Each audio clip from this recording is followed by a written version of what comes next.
அனைவருக்கும் வணக்கம். கொஞ்ச நாட்கள் ஆச்சுங்களை எல்லாம் சந்தித்து இன்றைக்கு ஏன் இந்த பதிவுக்கு வந்தேன்னா, டிவிகே தலைவர் விஜய் அவர்கள் பேசுகின்ற பொழுது முதல்வர் அவர்கள் வன்மமான அரசியல் செய்கிறார் என்று சொல்லுகிறார்.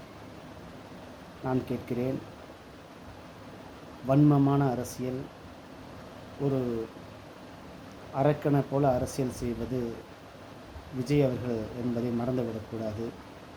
கரூர் கூட்டத்தில் இத்தனை உயிர் பலிக்கு முதன்மை காரணம் விஜய் அவர்கள்தான்.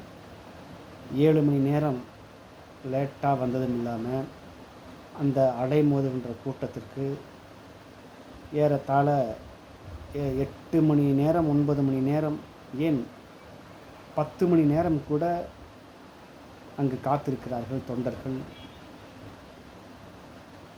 தமிழ்நாட்டில்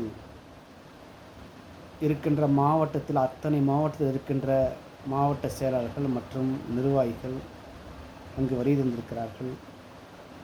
அது மட்டுமில்லாமல் அவரை காண்பதற்கு அனைத்து பகுதியிலிருந்து மக்கள் திரண்டு வந்திருக்கிறார்கள். அங்கு ஒரு வசதியும் செய்து கொடுக்கப்படவில்லை. அதுவும் இல்லாமல் 7 மணி நேரம் கழித்து வந்து பின்னால் அவர் அந்த கூட்ட நெரிசல் வருகின்ற பொழுது அங்கு அந்த கூட்ட நெரிசல் அந்த பகுதிக்கு செல்ல வேண்டாம் என்று காவல்துறை அறிவுறுத்தி அங்கேயே நிறுத்தி பேசுமாறு அறிவுரை சொல்கிறார்கள். அது ஏற்க மறுத்துவிட்டு அந்த கூட்டத்தில் வருகின்ற பொழுது, கூட்டம் அலை மோதுகின்ற பொழுது தன்னை காண வந்திருப்பவர்களை உள்ள அவர் சொகுசு வாகனத்தில் அமர்ந்து கொண்டு லைட் ஆஃப் பண்ணி போடுறார். கூட்டம் அலை மோதுகிறது.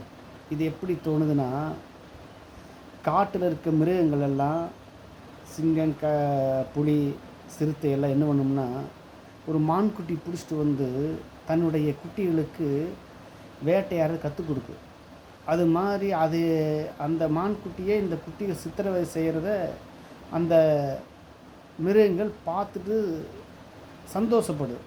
அது மாதிரி விஜய் அவர்கள் உள்ளே அமர்ந்து கொண்டு லைட்டு போட்டு ஆன் பண்ணும்போது இங்கே அலம்போது கூட்டம் அலறி கொண்டிருக்கிறதை பார்த்து சிரிக்கின்ற வன்மை அரசியலை விஜய் அவர்களால் செய்தார்கள்.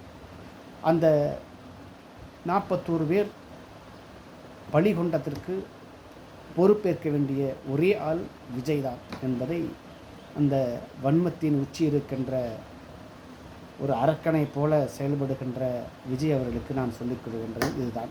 நன்றி, வணக்கம்.